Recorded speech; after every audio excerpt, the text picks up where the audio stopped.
Hello, শুভ সকাল সবাই। সকাল সকাল উঠে পড়লাম, গাড়ির সব অয়েল চেক করছি। দেখলাম সব কিছু ঠিকঠাক আছে, শুধু উইপার জল কম আছে।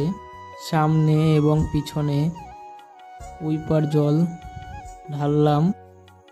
এখন আমাদের উইপার জল ঢালা হয়ে গেছে কমপ্লিট। এখন 4 চাকায় জল মেরে নেব। 4 চাকায় জল মেরে নেওয়ার পরে গাড়িটা একটু পরিষ্কার করে নিলাম।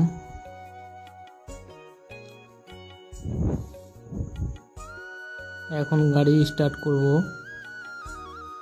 গাড়ি স্টার্ট করলাম। এখন আমরা বেরোবো। সামনে আমার সব দাদারা আছে। গাড়ি ব্যাক করছি এখন।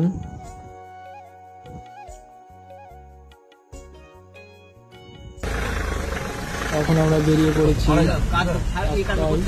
এখানে আমাদের একজন দাদা গাড়িতে।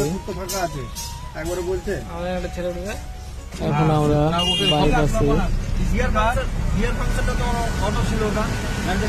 গাড়িতে, এখন একটু তেল ভরে নেবো। পাম্পে ঢুকলাম, হয়ে গেছে। এবার এসে যে অপমানটা করবে কোম্পানি করতে হবে, আমার বাবার প্রবলেম হয়ে গেছে। চলে এসেছি। এখানে কালভার্ট কাটিং এর কাজ হবে।